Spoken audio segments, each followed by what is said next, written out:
Bismillahirrahmanirrahim. Assalamu alaikum. Welcome to Alpine Academy. Subject Physics, Class 9th Metric, Sin Textbook Board. I'm Shoro. आज इस slide में जो topics हम discuss करने वाले हैं वो है चैप्टर नंबर 6 इक्विलिब्रियम के। सबसे पहला टॉपिक है हमारा couple, then equilibrium of bodies under the action of coplanar forces, conditions of equilibrium, states of equilibrium, fill in the blanks, फिर चूज द बेस्ट आंसर और ट्रू फॉल्स चैप्टर नंबर 6 के। Couple couple क्या होता है? एक pair होता है equal forces का, पैरेलल होती हैं वो दोनों फोर्सेस और अनलाइक होती हैं। मींस एक ईस्ट जा रही होती है तो दूसरी फोर्स वेस्ट जा रही होती है, लेकिन पैरेलल होती हैं, एक ही बॉडी के ऊपर अटैक कर रही होती हैं, एक ही बॉडी के ऊपर फोर्स लगा रही होती हैं। तो हम ऐसी फोर्स को क्या कहते हैं? हम ऐसी फोर्स को कपल कहते हैं।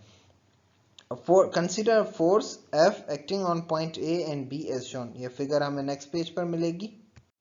तो हम इन दोनों फोर्सेस का टॉर्क या मोमेंट हम किस तरह कैलकुलेट करेंगे?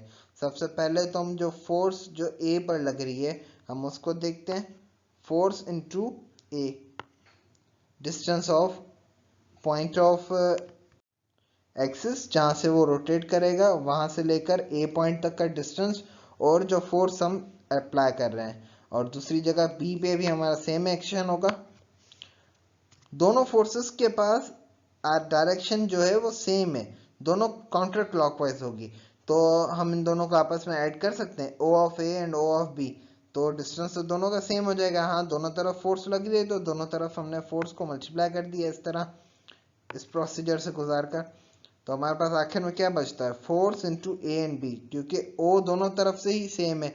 तो आप A इंटू B काउंट करें या A टू ओरिजिन और फिर ओरिजिन से B, दोनों बात सेम है। जब भी कभी दो फोर्सेस एक बॉडी के ऊपर एक्ट करती हैं तो वो एक रोटेशन प्रोड्यूस करती हैं, और ज़रूरी नहीं है कि हमेशा सिंगल फोर्स हो, क्योंकि सिंगल फोर्स से कभी भी बैलेंस रोटेशन नहीं हो सकती। इसके लिए हमें दोनों तरफ से फोर्सेस चाहिए कि जो दोनों इक्वल हो और बैलेंस हो। दूसरी बात, दोनों अपोजिट हो डायरेक्शन में, तब ही हम कपल क्रिएट करते हैं। Equilibrium of bodies under the action of coplanar forces. Coplanar forces ऐसी फोर्सेस होती हैं कि जिनका प्लेन ऑफ एक्शन सेम होता है। हम कंसीडर करते हैं इस एग्जांपल को, इस फिगर को कंसीडर करते हैं। जैसा कि हम देख रहे हैं कि ये जो ब्लॉक है हमारा, ये अभी रेस्ट पोजीशन पर है। जो उसका वेट है वो एक फोर्स एक्ट कर रहा है डाउनवर्ड डायरेक्शन में। उसका वेट कितना है? 100 न्यूटन। और एक रिजल्टेंट फोर्स अपवर्ड डायरेक्शन में एक्ट कर रही है, जो कितनी है? वो भी है 100 न्यूटन। सो ये दोनों फोर्सेस एक दूसरे को कैंसिल कर देती हैं।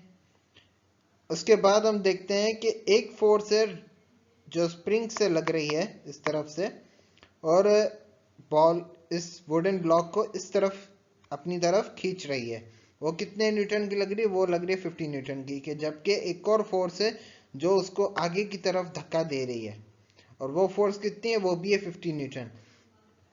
तो ये दोनों फोर्सेस भी आपस में एक दूसरे को कैंसिल कर देती हैं। ये फोर्स और ये फोर्स, ये दोनों आपस में एक दूसरे को कैंसिल कर देती हैं। तो जिसकी वजह से ये ब्लॉक एक इक्विलिब्रियम में, ये एक रेस्ट पोजीशन में। तो इससे हमने ये बात जानी कि इक्विलिब्रियम में अगर किसी चीज़ को या किसी ब्लॉक को इक्विलिब्रियम में रहना है तो सारी फोर्सेस को आपस में बैलेंस कर देना होता है। मींस कि सारी फोर्सेस आपस में एक दूसरे को कैंसिल आउट कर देती हैं, तो जिसकी वजह से एक ब्लॉक या कोई भी चीज इक्विलिब्रियम में रहती है। अगर कोई भी फोर्स अनबैलेंस रहेगी तो ये ब्लॉक इक्विलिब्रियम में नहीं रह पाएगा। मिसाल के तौर पे अगर ये स्प्रिंग की फोर्स 30 होती और आपका जो फोर्स आगे स्ट्रेच कर रही है ये 70 होती, तो ब्लॉक अभी रेस्ट पोजीशन पे ना होता और ये ब्लॉक आगे की तरफ चला जाता। आपका शुक्रिया। आपको अभी भी कोई भी हमसे सवाल पूछना हो तो हमारी ईमेल एड्रेस गिवन है और हमारा व्हाट्सएप नंबर भी गिवन है। Kindly don't forget to like, share and subscribe our channel. हाँ, दूसरी बात, आपको कोई भी सवाल पूछना हो तो आप नीचे कमेंट्स में भी मेंशन सवाल कर सकते हैं अपना। ठीक है, थैंक यू।